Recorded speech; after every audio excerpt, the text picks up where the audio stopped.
Olá pessoal, tudo bem? Sejam bem-vindos a mais um vídeo do meu canal no YouTube. Agradeço a confiança em meu trabalho. Para quem ainda não fez inscrição, faça lá a sua inscrição, ative as notificações, dê uma curtida lá. Saiu mais uma atualização trabalhista. Como já tínhamos anunciado ontem, né, saiu a Lei 14.020 de 6 de julho de 2020.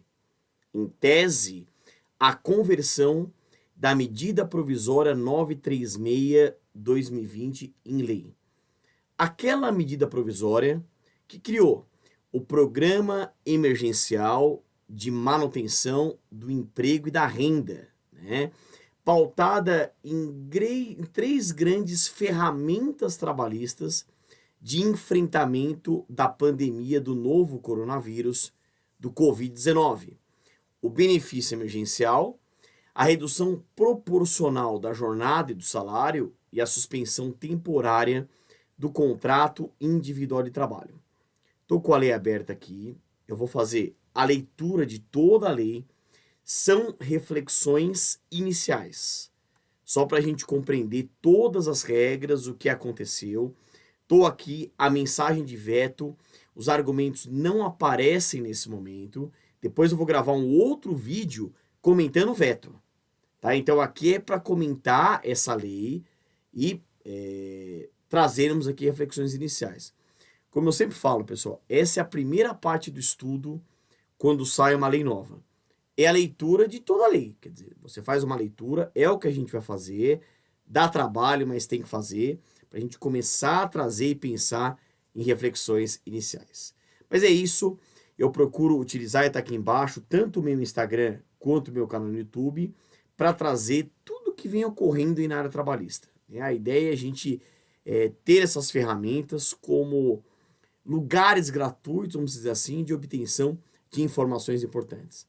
Vamos à leitura, então? Vamos mencionar essa atualização em tese, a conversão da MP 936 em lei. Acabou de sair, pessoal. Estou gravando esse vídeo praticamente de madrugada, 6 horas da manhã, né? E a gente teve a notícia ontem à noite, eu estou gravando para vocês que vocês tenham acesso já gratuito e o mais rápido possível aí dessa lei. Tudo bem? Então, vamos aqui ao nosso quadro, a nossa lousa, né? A nossa tela. Tá aqui, ó. Tô aqui no site oficial do Planalto, tá? Então, Lei 14.020, de 6 de julho de 2020. Olha a ementa, a epígrafe. Institui o Programa Emergencial de Manutenção do Emprego e da Renda.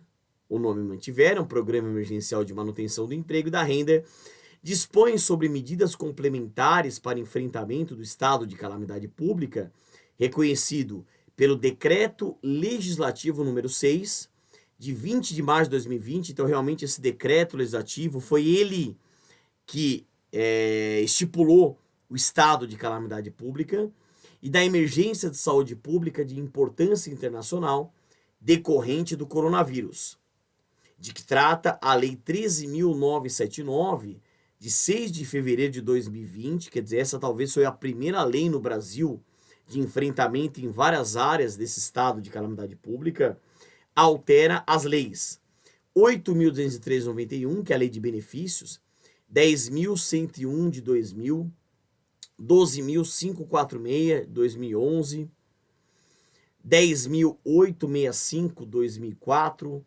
8.177 de 91 e dá outras providências. Olha só, estou colocando aqui. Se a gente clica a mensagem de veto, tá, ocorreu um erro, o conteúdo não foi encontrado. Então, saindo, a gente vai comentar, tá? É importante saber o porquê dos vetos, né? E o presidente da República, ele tem essa competência. Vamos analisar se essa lei trouxe aqueles jabutis ou não. São aqueles outros assuntos aproveitados pela lei para implementação de mini reformas trabalhistas ou mesmo previdenciárias, porque nós temos vários pontos de diálogo. A gente, com a leitura, vai ver se isso foi feito ou não, tá bom? Vamos ao quadro, vamos lá.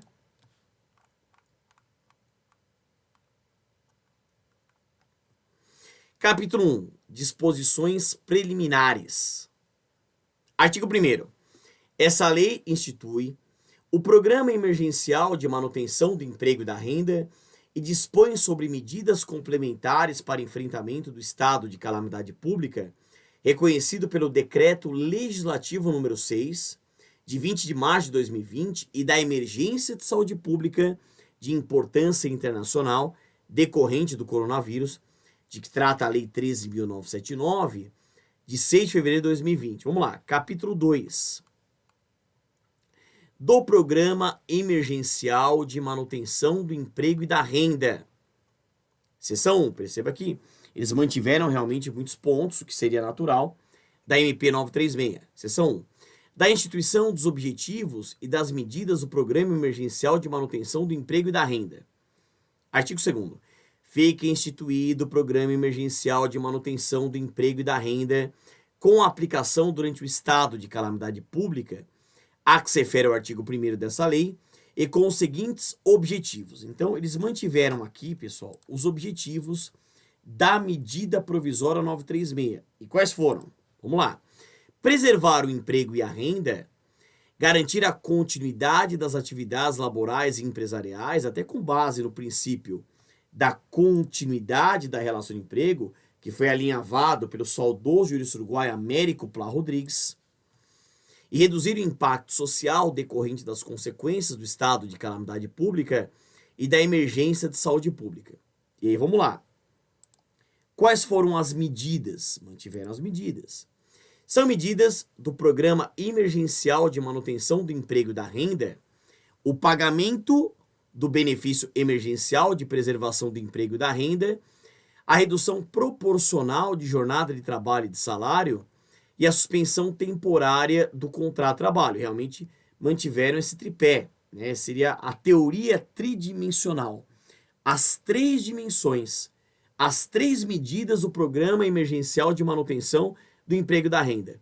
Pagamento do benefício emergencial, redução proporcional de jornada de trabalho e de salário e a suspensão temporária do contrato de trabalho. Parágrafo único. Mantiveram isso aí na aplicabilidade. O disposto no caput desse artigo não se aplica no âmbito da União, dos Estados, do Distrito Federal e dos municípios, aos órgãos da administração pública direta e indireta, às empresas públicas e à sociedade de economia mista, inclusive às suas subsidiárias e aos organismos internacionais. Artigo 4º. Compete ao Ministério da Economia coordenar, executar, monitorar e avaliar o Programa Emergencial de Manutenção do Emprego e da Renda e editar normas complementares necessárias à sua execução. Parágrafo único. O Ministério da Economia divulgará semanalmente, por meio eletrônico, as informações detalhadas sobre os acordos firmados, com o número de empregados e empregadores beneficiados, bem como divulgará o quantitativo de demissões e admissões mensais realizados no país. Então veja, provavelmente teremos aquele decreto que regulamenta do Ministério da Economia. É importante isso, né? Essa divulgação semanal por meio eletrônico das informações detalhadas do número de acordos, o número de empregados e empregadores beneficiados e o quantitativo de demissões e admissões mensais realizadas no país. Lembrando que o próprio Supremo Tribunal Federal deu validade aos acordos individuais, o que já estava plasmado no artigo 2º da MP 927, lembra? O princípio da prevalência do acordo individual, que acabou sendo uma grande inovação até do princípio da prevalência do negociado sobre o legislado, que foi trazido pela reforma trabalhista, a Lei 13.467 de 2017, com base nos artigos 611-A e 611-B da própria CLT. Seção 2. Do benefício emergencial de preservação do emprego e da renda. Fica criado o benefício emergencial de preservação do emprego e da renda a ser pago nas seguintes hipóteses: redução proporcional de jornada de trabalho e de salário e suspensão temporária do contrato de trabalho. O benefício emergencial, veja que não... Pessoal, só lembrando, esse benefício emergencial não se confunde com o auxílio emergencial, com Corona Voucher, tá? O benefício emergencial de preservação do emprego e da renda será custeado com recursos da União. O benefício emergencial de preservação do emprego e da renda será de prestação mensal e devido a partir da data do início da redução da jornada de trabalho e do salário ou da suspensão temporária do contrato de trabalho, observadas as seguintes posições. O empregador informará ao Ministério da Economia a redução da jornada de trabalho e do salário ou a suspensão temporária do contrato de trabalho, no prazo de 10 dias, contado da data da celebração do acordo. A primeira parcela será paga no prazo de 30 dias, contado da data da celebração do acordo, desde que a celebração do acordo seja informada no prazo a que se refere o inciso 1 desse parágrafo. E o benefício emergencial de preservação do emprego e da renda será pago exclusivamente enquanto durar a redução da jornada de trabalho e do salário ou a suspensão temporária do contrato de trabalho. Perceba que as regras da MP 936 em tese foram mantidas. Caso a informação de que trata o inciso 1 do parágrafo 2º desse artigo não seja prestada no prazo previsto no referido dispositivo, o empregador ficará responsável pelo pagamento da remuneração no valor anterior à redução da jornada de trabalho e do salário ou à suspensão temporária do contrato de trabalho do empregado, inclusive dos respectivos encargos sociais e trabalhistas, até que a informação seja prestada. A data de início do benefício emergencial de preservação do emprego e da renda será fixada na data em que a informação tenha sido efetivamente prestada e o benefício seja devido pelo restante do período pactuado. E a primeira parcela, observado o disposto no inciso 2 desse parágrafo, será paga no prazo de 30 dias, contado da data em que a informação tiver sido efetivamente prestada. Ato do Ministério da Economia disciplinará a forma de transmissão das informações e das comunicações pelo empregador e concessão e pagamento do benefício emergencial de preservação do emprego e da renda. O não recebimento do benefício, o recebimento do benefício emergencial de preservação do emprego e da renda não impedirá, e sim, a concessão e não alterará o valor do seguro-desemprego a que o empregado vier a ter direito, desde que cumpridos os requisitos previstos na Lei 7998 de 90, no momento de eventual dispensa. Então, o recebimento, olha só, do benefício emergencial não impedirá a concessão e não alterará o valor do seguro-desemprego. Algo interessante, né? Você não tem prejuízo de todo o debate e a concessão do seguro-desemprego previsto justamente nessa Lei 7998 de 1990. O benefício emergencial de preservação do emprego e da renda será operacionalizado e pago pelo Ministério da Economia. Serão inscritos em dívida ativa da União os créditos constituídos em decorrência de benefício emergencial de preservação do emprego e da renda pago indevidamente, olha só, ou além do devido, hipótese em que se aplicará o disposto na Lei 6.830 de 80 para execução judicial.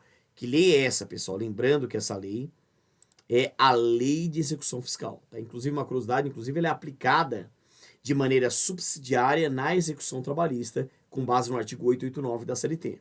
Né? O valor do benefício emergencial de preservação do emprego e da renda terá como base de cálculo o valor mensal do seguro-desemprego a que o empregado teria direito, nos termos do artigo 5º da Lei 7998 de 90, observadas as seguintes posições.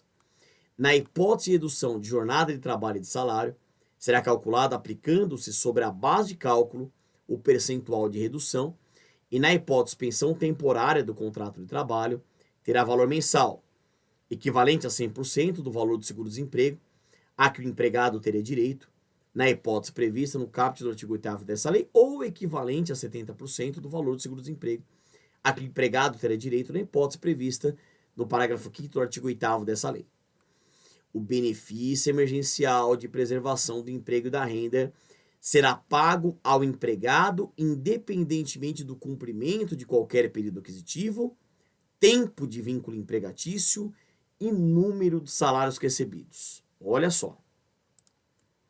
O benefício emergencial, esse benefício emergencial de preservação do emprego e da renda, que é o BEPER ou BEPERA, né? Eu já ouvi falando de BEPER e já ouvi falando de BEPERA. Bom, ele será pago pouco importando cumprimento de qualquer período aquisitivo, não há, tempo de vínculo empregatício, independe, e número de salários recebidos, que a ideia é realmente pensar no trabalhador, pensar no empregado, que está efetivamente numa situação muito difícil, né?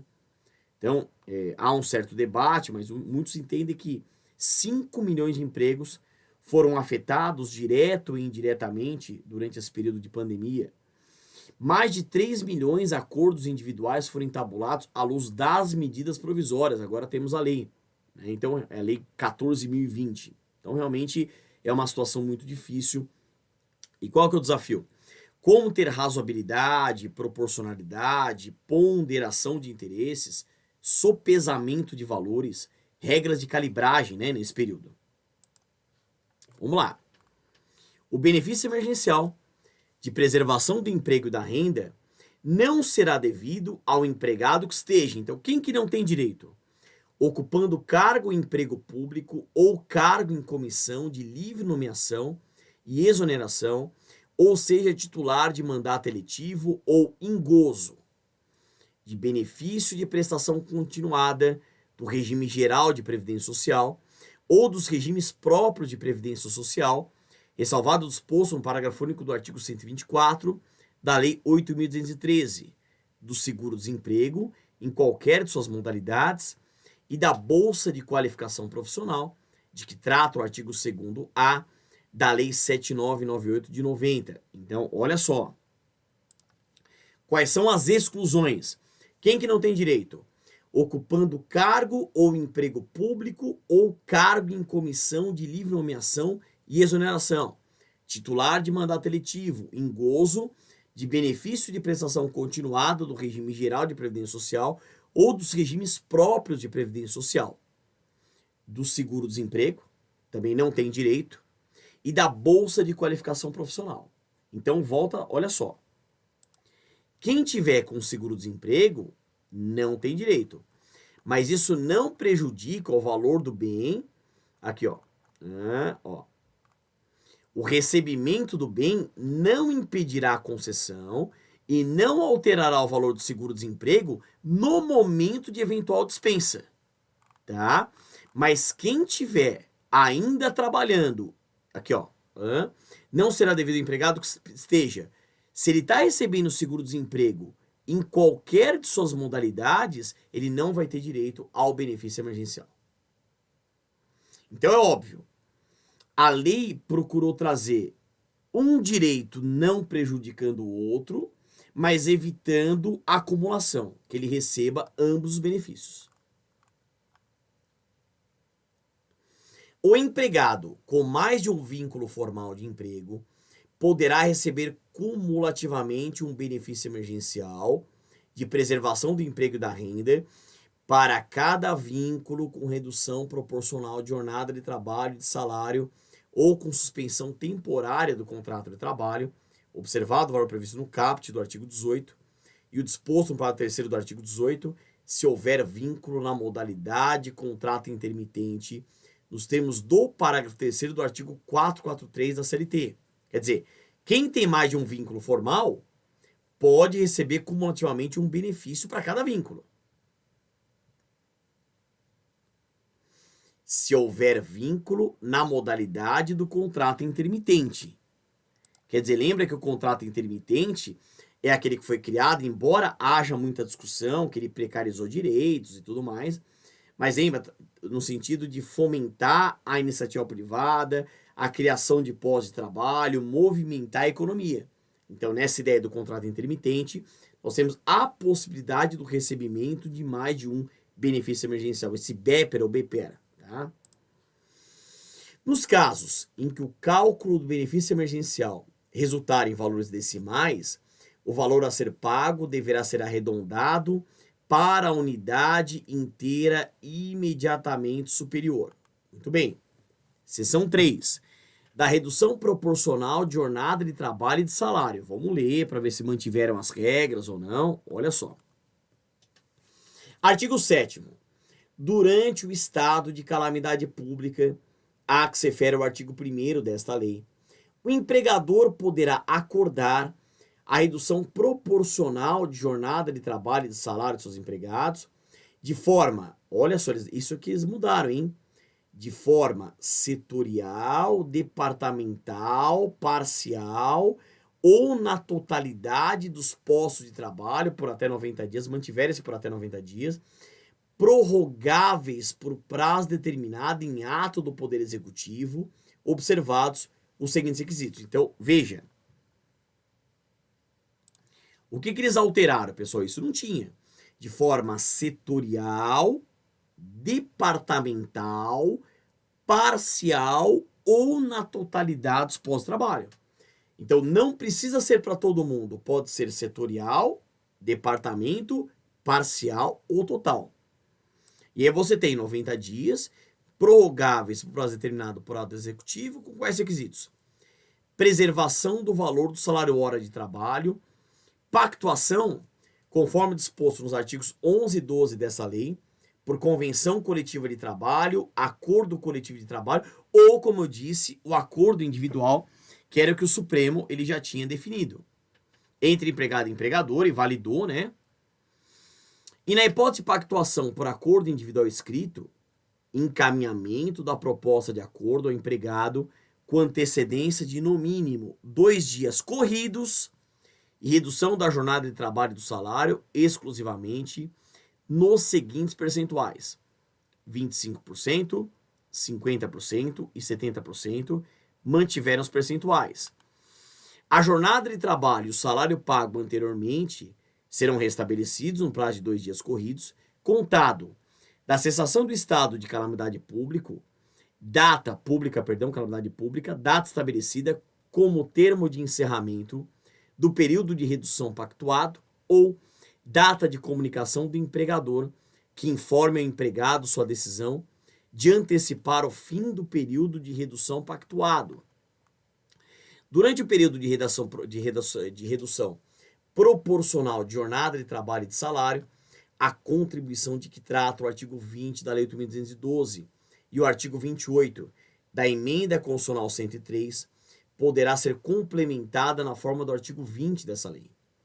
Respeitado o limite temporal do estado de calamidade pública, a que se refere ao artigo 1º dessa lei, o Poder Executivo poderá prorrogar o prazo máximo de redução proporcional de jornada de trabalho e de salário previsto no caput desse artigo, na forma do regulamento.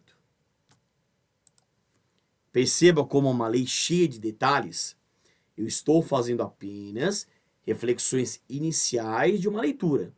Lembra que hermenêutico e exegese, que é a ciência de interpretação das normas, o primeiro estudo é a leitura da lei. É o que a gente está fazendo e perceba quantos detalhes, ou seja, inúmeras reflexões deverão ser realizadas e implementadas nesse período. Tá? Agora vamos falar da seção 4, da suspensão temporária do contrato de trabalho. Vamos lá. Durante o estado de calamidade pública, a que se refere ao artigo 1º dessa lei, o empregador poderá acordar a suspensão temporária do contrato de trabalho dos seus empregados, de novo, ó, de forma setorial, departamental, parcial ou na totalidade dos postos de trabalho, pelo prazo máximo de 60 dias, fracionável em 2 períodos de até 30 dias, podendo ser prorrogado por prazo determinado em ato do Poder Executivo. Então, mantiveram o prazo máximo de 60 dias, fracionável em até 2 períodos de até 30 dias, mantiveram, e aí depende também dessa regulamentação do decreto do Presidente da República, Poder Executivo. E mantiveram a ideia de forma setorial, departamental, parcial ou na totalidade. A suspensão temporária do contrato de trabalho será pactuada, conforme disposto nos artigos 11 e 12 desta lei, por convenção coletiva de trabalho, acordo coletivo de trabalho ou acordo individual escrito entre empregador e empregado, devendo a proposta de acordo, nesta última hipótese, ser encaminhada ao empregado com antecedência de no mínimo 2 dias corridos. Quer dizer, eles mantiveram essa necessidade de encaminhar o empregado por acordo com esse prazo, essa antecedência de no mínimo 2 dias corridos. Tá? Durante o período de suspensão temporária do contrato de trabalho, o empregado fará jus, porque o contrato está mantido, então ele fará jus a todos os benefícios concedidos pelo empregador aos seus empregados e ficará autorizado a contribuir para o regime geral de previdência social na qualidade de segurado facultativo, na forma do artigo 20 dessa lei. O contrato de trabalho será restabelecido no prazo de 2 dias corridos, contado da cessação do estado de calamidade pública, data estabelecida como termo de encerramento do período de suspensão pactuado ou data de comunicação do empregador que informa o empregado sua decisão de antecipar o fim do período de suspensão pactuado. Se durante o período de suspensão temporária do contrato de trabalho, o empregado mantiver as atividades de trabalho, ainda que parcialmente por meio de teletrabalho, trabalho remoto ou trabalho à distância, ficará descaracterizada a suspensão temporária do contrato de trabalho e o empregador estará sujeito ao pagamento imediato da remuneração e dos encargos sociais e trabalhistas referentes a todo o período, às penalidades previstas na legislação em vigor, às sanções previstas em convenção coletiva, acordo coletivo de trabalho. Perceba que a maioria das regras mantiveram. A empresa que tiver auferido no ano calendário de 2019 receita bruta superior a R$ 4.800.000, somente poderá suspender o contrato de trabalho de seus empregados mediante o pagamento de ajuda compensatória mensal no valor de 30% do valor do salário do empregado durante o período de suspensão temporária do contrato de trabalho pactuado, observado o disposto nesse artigo e no artigo 9º dessa lei.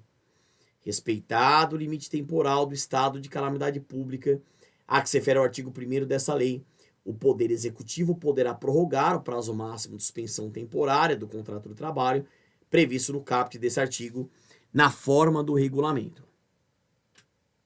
Então perceba, mantiveram a maioria aqui das regras, tá? Então perceba, é um decoreba só isso aqui. Né? Então para você que está estudando, para exame de ordem, ou para concurso público, ou para você, advogado militante que milita para empregado e empregador, ou você já é um servidor, ou um juiz do trabalho, ou um procurador do trabalho, ou um interessado, não adianta. A primeira fase do estudo é essa, a leitura da lei, reflexões iniciais, e a orientação ela é casuística, né? A depender para quem você está orientando, tá bom? Seção 5, mantiveram isso. Das disposições comuns às medidas do Programa Emergencial de Manutenção do Emprego e da Renda. Artigo 9º. O benefício emergencial de preservação do emprego e da renda poderá ser acumulado com pagamento pelo empregador, poderá, tá? Faculdade, poderá, de ajuda compensatória mensal, em decorrência da redução proporcional de jornada de trabalho e de salário ou da suspensão temporária do contrato de trabalho de que trata essa lei. A ajuda compensatória mensal de que trata o caput desse artigo deverá ter o valor definido em negociação coletiva ou no acordo individual escrito pactuado, terá natureza indenizatória, não integrará a base de cálculo do imposto sobre a renda retido na fonte ou na declaração de ajuste anual do imposto sobre a renda da pessoa física do empregado, não integrará a base de cálculo da contribuição previdenciária e dos demais tributos incidentes sobre a folha de salários, não integrará a base de cálculo do valor dos depósitos no Fundo de Garantia do Tempo de Serviço, instituído pela Lei 8.036 de 90 e a Lei Complementar 150 de 2015. Essa lei complementar é a nova lei dos empregados domésticos. É aqui, pessoal, que procura solucionar uma grande dúvida, se essas regras são aplicáveis ou não aos empregados domésticos.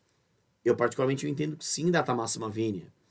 Não só porque as MPs e agora a lei, né, disciplinam, e também porque se essas leis são aplicáveis aos empregados urbanos como regra, e o artigo 19 da Lei Complementar 150, que traz o princípio da subsidiariedade, ou seja, a aplicação subsidiária da CLT aos empregados domésticos.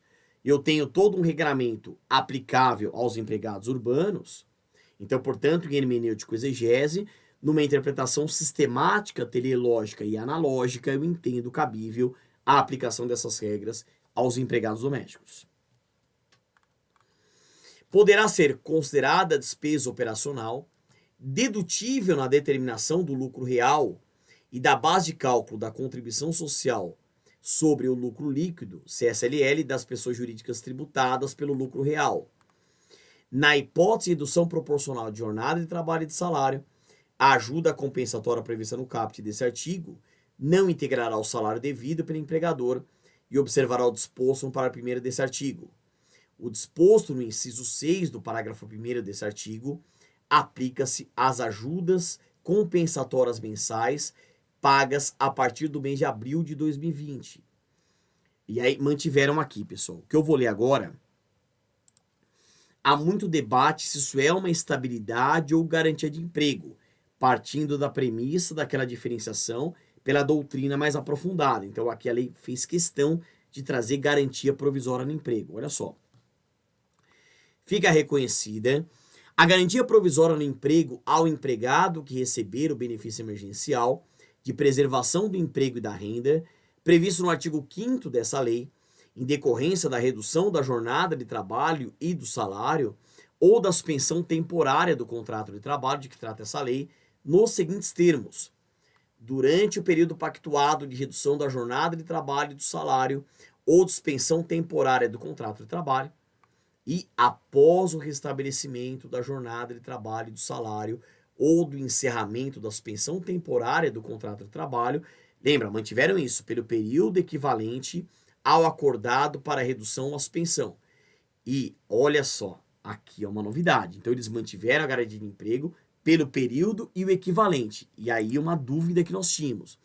No caso da empregada gestante, por período equivalente ao acordado para a redução da jornada de trabalho e do salário, ou para a suspensão temporária do contrato de trabalho, contado a partir do término do período da garantia estabelecida na linha B do inciso 2 do caput do artigo 10 do ADCT.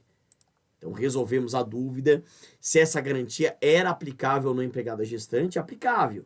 Então, naquela linha, né, da proteção não só da gestante, mas também do nascituro, e nós temos a proteção constitucional do valor família e aquela linha, né, da dignidade da pessoa, do trabalhador, dos valores sociais do trabalho e da livre iniciativa, do trabalho como direito social e primado da ordem econômica e social, a eficácia horizontal ou diagonal dos direitos fundamentais em suas dimensões objetiva e subjetiva, com efeitos irradiantes. Então, nessa linha, né? Muito bem. A dispensa sem justa causa, que ocorrer durante o período de garantia provisória no emprego previsto no caput desse artigo, sujeitará o empregador ao pagamento, além das parcelas rescisórias previstas na legislação em vigor, de indenização no valor de 50% do salário a que o empregado teria direito no período de garantia provisória no emprego, na hipótese de redução de jornada de trabalho e de salário igual ou superior a 25%, inferior a 50%, 75% do salário a que o empregado teria direito no período de garantia provisória no emprego, na hipótese de redução de jornada de trabalho e de salário igual ou superior a 50%, inferior a 70% ou 100% do salário a que o empregado teria direito no período de garantia provisória no emprego, nas hipóteses de redução de jornada de trabalho e de salário em percentual igual ou superior a 70% ou de suspensão temporária do contrato de trabalho. O disposto nesse artigo não se aplica às hipóteses de pedido de demissão ou dispensa por justa causa do empregado. Isso eles mantiveram. A inaplicabilidade para pedir demissão natural ou dispensa por justa causa. As medidas de redução proporcional de jornada de trabalho e de salário ou suspensão temporária do contrato de trabalho de que trata essa lei poderão ser celebradas por meio de negociação coletiva, observado o disposto nos artigos 7º e 8º dessa lei e no parágrafo 1º desse artigo. A convenção coletiva ou acordo coletivo de trabalho poderão estabelecer redução de jornada de trabalho e de salário em percentuais diversos previstos no inciso 3 do caput do artigo 7º dessa lei. Na hipótese prevista no parágrafo 1º desse artigo, o benefício emergencial de preservação do emprego e da renda, de que trata os artigos 5º e 6º dessa lei, será devido nos seguintes termos: sem percepção do benefício emergencial de preservação do emprego e da renda para a redução de jornada e de salário inferior a 25%, no valor de 25% sobre a base de cálculo prevista no artigo 6º dessa lei, para a redução de jornada e de salário igual ou superior a 25%, inferior a 50%, no valor de 50% sobre a base de cálculo prevista no artigo 6º dessa lei, para a redução de jornada e de salário igual ou superior a 50%, inferior a 70%, e 4, um valor de 70% sobre a base de cálculo prevista no artigo 6º dessa lei, para a redução de jornada e de salário igual ou superior a 70%. As convenções coletivas ou os acordos coletivos de trabalho celebrados anteriormente poderão ser renegociados para adequação de seus termos no prazo de 10 dias corridos, contado a data de publicação dessa lei. Isso é importantíssimo. Então, se nós tivermos algum instrumento de negociação coletiva, alguma norma coletiva, nós temos a possibilidade de renegociação para adequação de seus termos no prazo de 10 dias corridos, contado da data de publicação dessa lei.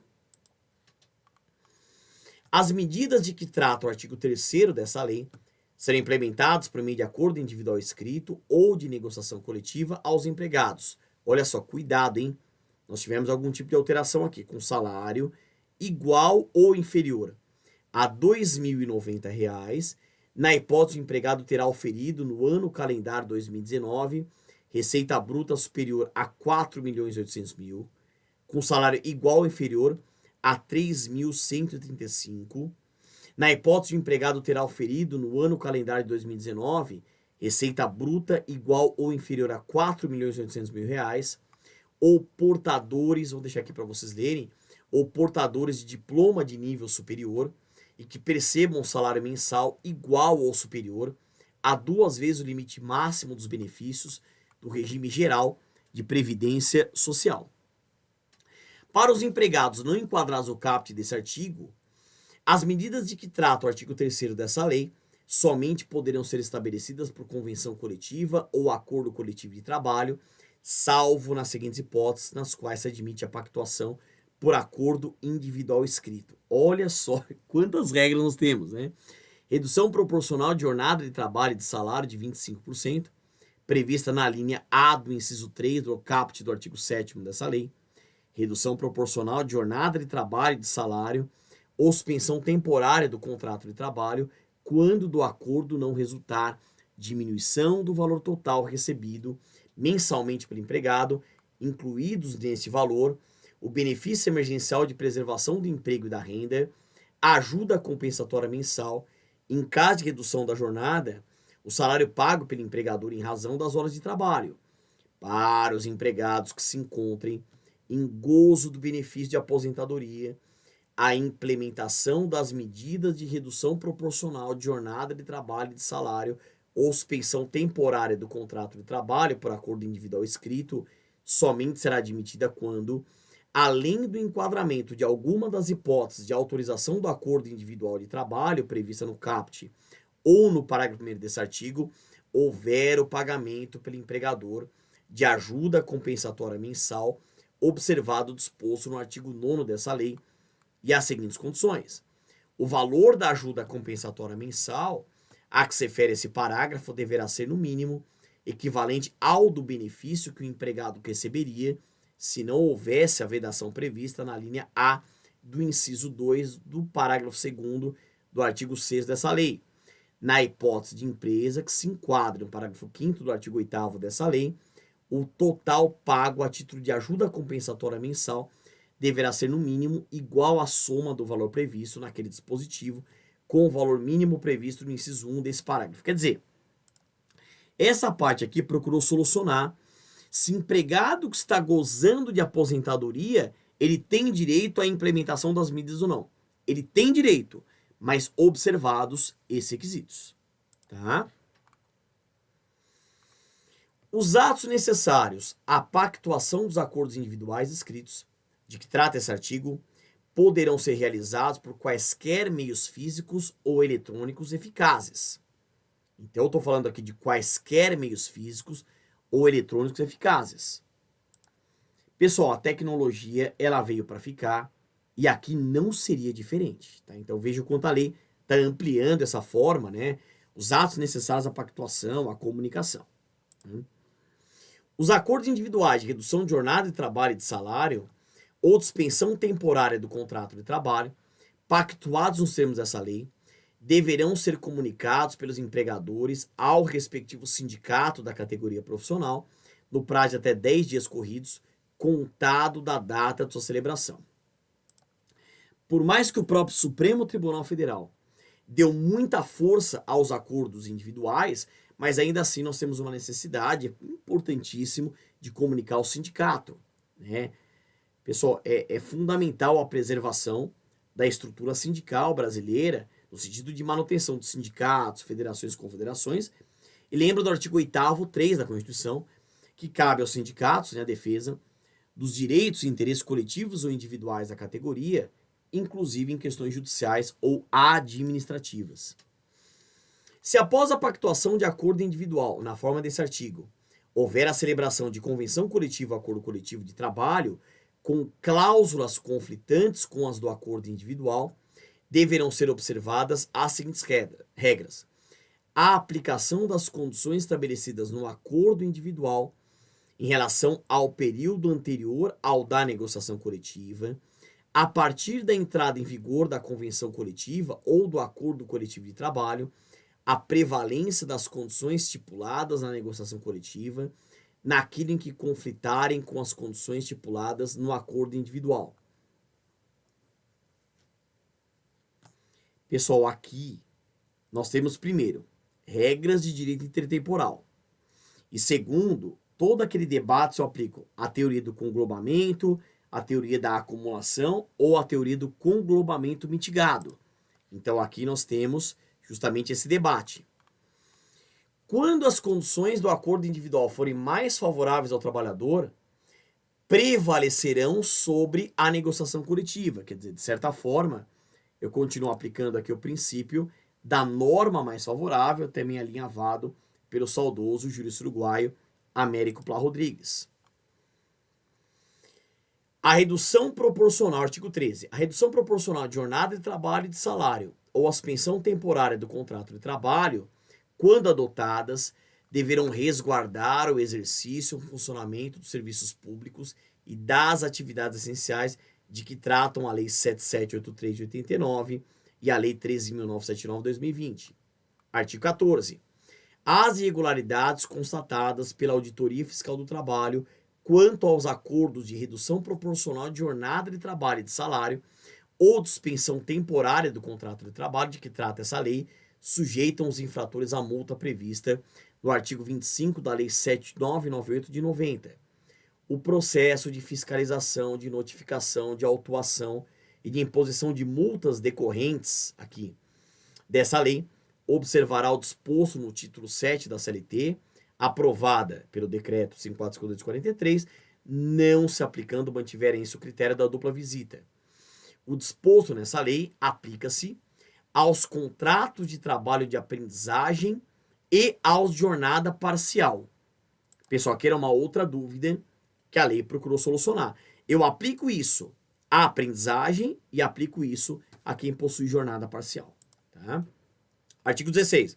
O tempo máximo de redução proporcional de jornada e de salário e de suspensão temporária do contrato de trabalho, ainda que sucessivos, não poderá ser superior a 90 dias, respeitado o prazo máximo de que trata o artigo 8º dessa lei, salvo se, aí veja, ressalva, ato do Poder Executivo, for estabelecida a prorrogação do tempo máximo dessas medidas ou dos prazos determinados para cada uma delas. Parágrafo único. Respeitado o limite temporal do estado de calamidade pública de que trata o artigo 1º dessa lei, o Poder Executivo pode prorrogar o prazo máximo das medidas previstas no caput desse artigo na forma do regulamento. Tá? Não adianta, pessoal. Isso vai demandar muito estudo, muita reflexão e toma cuidado também com orientação aos seus clientes. Tá? Vamos lá. Capítulo 3, disposições finais. Durante o estado de calamidade pública de que trata o artigo 1º dessa lei, o curso ou programa de qualificação profissional de que trata o artigo 476, letra A da CLT, que fala do layoff, poderá, pessoal, faculdade ser oferecido pelo empregador, exclusivamente na modalidade, lógico, não presencial, e terá duração não inferior a 1 mês e não superior a 3 meses. Poderão ser utilizados meios eletrônicos para atendimento aos requisitos formais previstos no título 6 da CLT, aprovada pelo decreto, inclusive para convocação, deliberação, decisão, formalização e publicidade de convenção coletiva ou acordo coletivo de trabalho. Os prazos previstos no título 6 da CLT ficarão reduzidos pela metade, isso eles mantiveram, e a dispensa sem justa causa do empregado, pessoa com deficiência, será vedada. Olha que interessante. Então eu tenho também aqui, era uma outra dúvida, um outro debate, a dispensa sem justa causa do empregado, pessoa com deficiência, será vedada. Mais um exemplo de ação afirmativa ou discriminação positiva, aquela affirmative action, né? Muito bem. O empregado com contrato de trabalho intermitente, nos termos do parágrafo 3º do artigo 443 da CLT, formalizado até a data de publicação da medida provisória 936/2020, faz jus ao benefício emergencial mensal no valor de R$ 600 pelo período de 3 meses. O benefício emergencial mensal de que trata esse artigo é devido a partir da data de publicação da medida provisória 936/2020 e deverá ser pago em até 30 dias a contar da referida data. Aplica-se ao benefício emergencial mensal previsto nesse artigo o disposto nos parágrafos 1º, 6º e 7º do artigo 5º e parágrafo 1º e 2º do artigo 6º dessa lei. A existência de mais de um contrato de trabalho intermitente, nos termos do parágrafo 3º do artigo 443 da CLT, não gera direito à concessão de mais de um benefício emergencial mensal. Então, se eu tenho mais de um contrato intermitente, eu não tenho direito a mais de um benefício emergencial mensal. Ato do Ministério da Economia disciplinará a concessão e o pagamento do benefício emergencial mensal de que trata esse artigo, e o Poder Executivo fica autorizado a prorrogar o período de concessão desse benefício na forma do regulamento, respeitado o limite temporal do estado de calamidade pública a que se refere o artigo 1º dessa lei. O benefício emergencial mensal de que trata esse artigo não poderá ser acumulado com o pagamento de outro auxílio emergencial, devendo ser garantido o direito ao melhor benefício. Quer dizer, perceba que muitas regras eles acabaram mantendo, né? Durante o período de recebimento do benefício emergencial mensal de que trata esse artigo, o empregado com contrato de trabalho intermitente fica autorizado a contribuir facultativamente para o regime geral de previdência social na forma do artigo 20 dessa lei. O disposto no capítulo 7 da medida provisória 927/2020 não autoriza o descumprimento das normas regulamentadoras de segurança e saúde no trabalho pelo empregador, aplicadas as ressalvas ali previstas apenas nas hipóteses excepcionadas. Quer dizer, eu tenho que ter, né, pessoal, uma preocupação com normas de higiene, saúde e segurança no trabalho. São normas de ordem pública, proteção ao meio ambiente do trabalho, que tem proteção internacional, constitucional e infraconstitucional.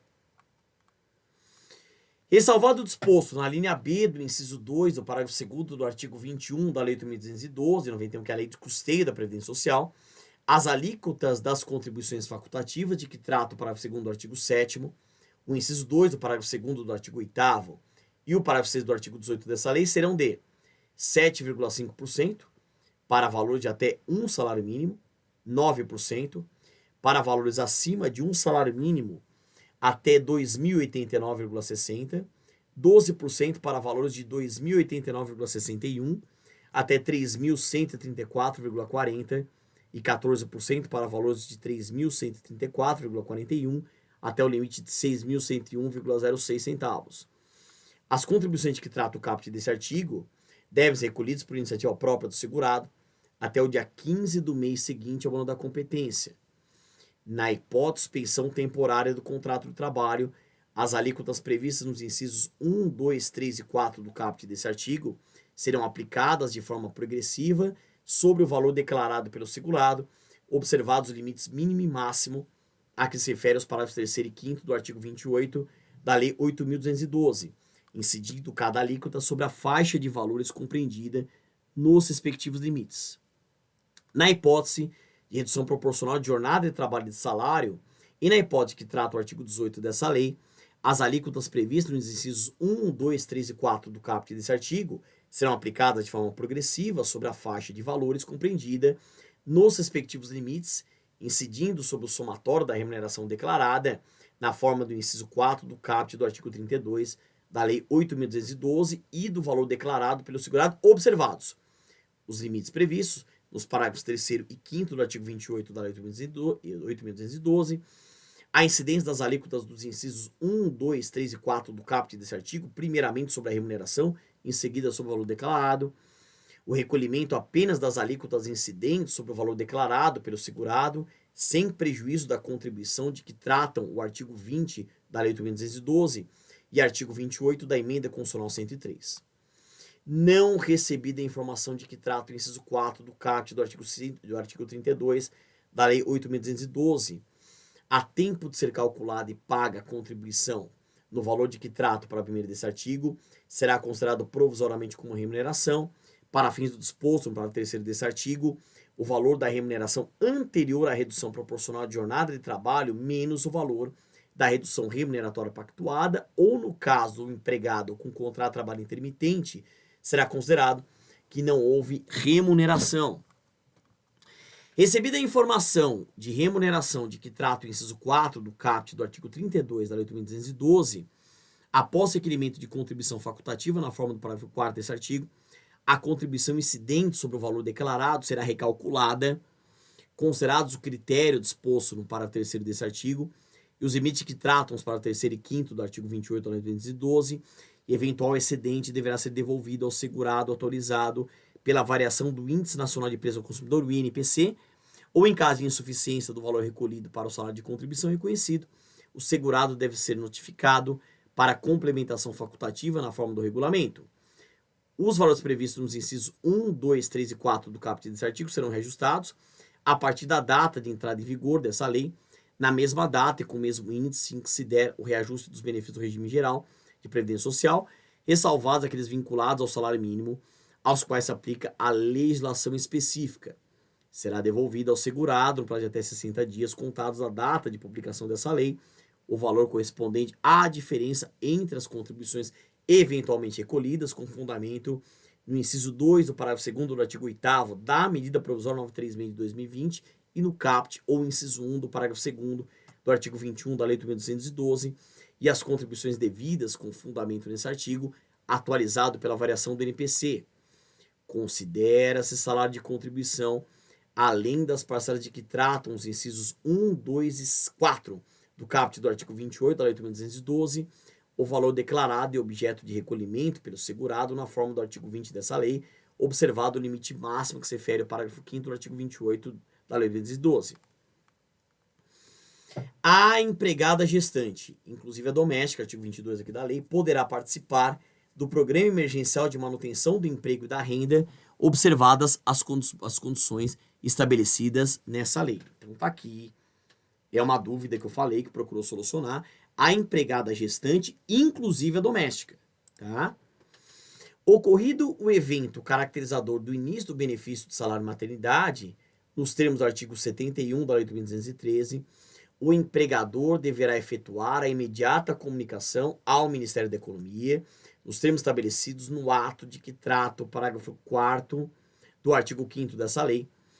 A aplicação das medidas de que trata o artigo 3º dessa lei será interrompida e o salário maternidade será pago à empregada nos termos do artigo 72 da Lei 8.213 e a empregada doméstica nos termos do inciso 1 do caput do artigo 73 da referida lei, considerando como remuneração integral ou último salário de contribuição os valores a que teriam direito sem aplicação das medidas previstas nos incisos 2 e 3 do caput do artigo 3º dessa lei. Aplica-se o disposto nesse artigo ao segurado ou segurada da Previdência Social que adotar ou obtiver guarda judicial para fins de adoção, observado o artigo 71A da Lei 8.203 de 91, devendo o salário maternidade ser pago diretamente para a Previdência Social. Quer dizer, nós temos também a questão de quem adota ter direito a essas regras. Olha como essa lei é complexa e também traz aspectos tributários e previdenciários, né? Empregador e empregado podem, em comum acordo, optar pelo cancelamento de aviso prévio em curso. Pessoal, olha só. Empregador e empregado podem, em comum acordo, optar pelo cancelamento de aviso prévio em curso. Em caso de cancelamento de aviso prévio, nós temos esse artigo, as partes podem, na forma dessa lei, adotar as medidas do Programa Emergencial de Manutenção do Emprego e da Renda. Artigo 24. Os acordos de redução proporcional de jornada de trabalho e de salário e suspensão temporária do contrato de trabalho celebrados entre empregadores e empregados em negociação coletiva e individual, com base na medida provisória 936/2020, regem-se pelas disposições da referida medida provisória. A norma interpretativa expressa no parágrafo 5º do artigo 12 dessa lei aplica-se, inclusive, aos acordos firmados na vigência da medida provisória 936/2020. Durante a vigência do estado de calamidade pública, a que se refere ao artigo 1º dessa lei, será garantida a opção pela repactuação das operações de empréstimos, de financiamentos, de cartões de crédito e de arrendamento mercantil concedidas por instituições financeiras e sociedade de arrendamento mercantil e contraídas com desconto em folha de pagamento ou na remuneração disponível, de que trata a Lei 10.820/2013, nos termos e condições desse artigo, aos seguintes mutuários: o empregado que sofrer redução proporcional de jornada de trabalho e de salário, o empregado que tiver a suspensão temporária do contrato de trabalho, o empregado que, por meio de laudo médico acompanhado de exame de testagem, comprovar a contaminação pelo novo coronavírus. Tá? Então, muito importante isso, que é um grande problema financeiro, não apenas para os empregados e para os empregadores, esse acesso a essas cartas de créditos, incentivos financeiros, né? Pessoal, a gente precisa, ao máximo, um direito emergencial. Estamos construindo também uma jurisprudência de emergência. Então, é fundamental que essas novas regras se preocupem com um bem maior, que é que a gente saia disso da melhor maneira possível. Tá?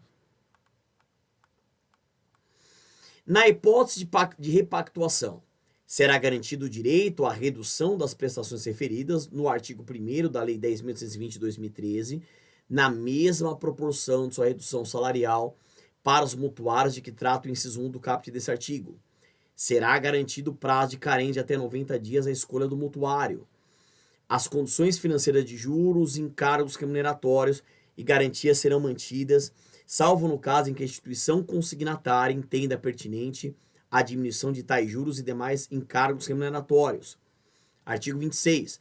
Os empregados que forem dispensados até 31 de dezembro de 2020 e que tenham contratado operações de empréstimos, de financiamentos, de cartões de crédito e de arrendamento mercantil concedidas por instituições financeiras e sociedades de arrendamento mercantil e contraídas com desconto em folha de pagamento ou na remuneração disponível de que trata a Lei 10.620/2013, terão direito à novação dessas operações para um contrato de empréstimo pessoal com o mesmo saldo devedor anterior e as mesmas condições de taxa de juros, encargos remuneratórios e garantias originalmente pactuadas, acrescida de carência de até 120 dias. Olha essa preocupação que acaba sendo bem interessante. Pessoal, como eu disse, eu vou gravar depois um outro vídeo com os vetos, tá? Nós não tivemos a divulgação dos vetos, eu quero gravar um vídeo sobre isso, mas voltando. Artigo 27 vetado, artigo 28 vetado, artigo 29. Não se aplica o disposto no artigo 486 da CLT na hipótese de paralisação ou suspensão de atividades empresariais determinada por ato de autoridade municipal, estadual ou federal para o enfrentamento do estado de calamidade pública reconhecido pelo Decreto Legislativo número 6/2020 e da emergência de saúde pública de importância internacional decorrente do coronavírus, de que trata a Lei 13.979, ou seja, é aquele debate. Quer dizer, a própria lei está se esforçando para o enquadramento na força maior, com base, lembra, no artigo 1º da MP 936, que agora temos a conversão em lei, e não se caracterizar a teoria do fato do príncipe ou factum principis, né? A aplicação do artigo 486 da CLT, quer dizer, tentando afastar qualquer responsabilidade do Estado, embora o tema seja polêmico, mas, a meu ver, eu acho que vai acabar prevalecendo essa tese mesmo. Eu tenho um outro vídeo lá no meu canal no YouTube, também de quase 50 minutos, abordando essa teoria, fiz toda uma análise do direito administrativo. O artigo 30 foi vetado, aí o artigo 31 da Lei 8.203, que é a Lei de Benefício da Previdência Social, passa a vigorar com as seguintes alterações, artigo 117. Empresas, sindicatos, entidades fechadas de previdência complementar poderão, mediante celebração de acordo de cooperação técnica com o INSS, encarregar-se, relativamente a seus empregados, associados ou beneficiários, de requerer benefícios previdenciários por meio eletrônico, preparando-os e instruindo-os nos termos do acordo. Aí tá aqui, ó. Revogado, revogado, revogado, revogado. Artigo 117-A. Empresas, sindicatos, entidades fechadas de previdência complementar poderão realizar o pagamento integral dos benefícios previdenciários devidos a seus beneficiários mediante celebração de contrato com o INSS dispensada a licitação. Os contratos referidos no caput desse artigo deverão prever as mesmas obrigações, condições e valores devidos pelas instituições financeiras responsáveis pelo pagamento dos benefícios pelo INSS. As obrigações, condições e valores referidos no parágrafo 1º desse artigo serão definidos em ato próprio do INSS. Artigos 32, 33, 34, 35, 37 vetados. Eu quero gravar um vídeo sobre os vetos. Artigo 38. Revogam-se os incisos 1, 2 e 3 do caput e o parágrafo único do artigo 117 da Lei 8.213. Artigo 39. Essa lei entra em vigor na data de sua publicação. Nós tivemos aí 6 de julho e publicada hoje, tá? Pessoal, olha só. É um vídeo de primeiras reflexões, tá? Eu fiz a leitura da lei, algumas reflexões. É um vídeo de mais de 1 hora. Então, já estou adiantando o quanto a gente tem que estudar. Vamos voltar ao nosso quadro, ver se no momento da gravação desse vídeo a gente teve a publicação dos vetos. Ó, vetos, tá aqui, pessoal. Até a gravação do vídeo ocorreu um erro, o conteúdo não foi encontrado. Então, falamos aí da Lei 14.020, de 6 de julho de 2020. É isso, pessoal. Vamos aos estudos. Obrigado pela atenção, aquele pensamento positivo, ânimo firme e até o nosso próximo vídeo.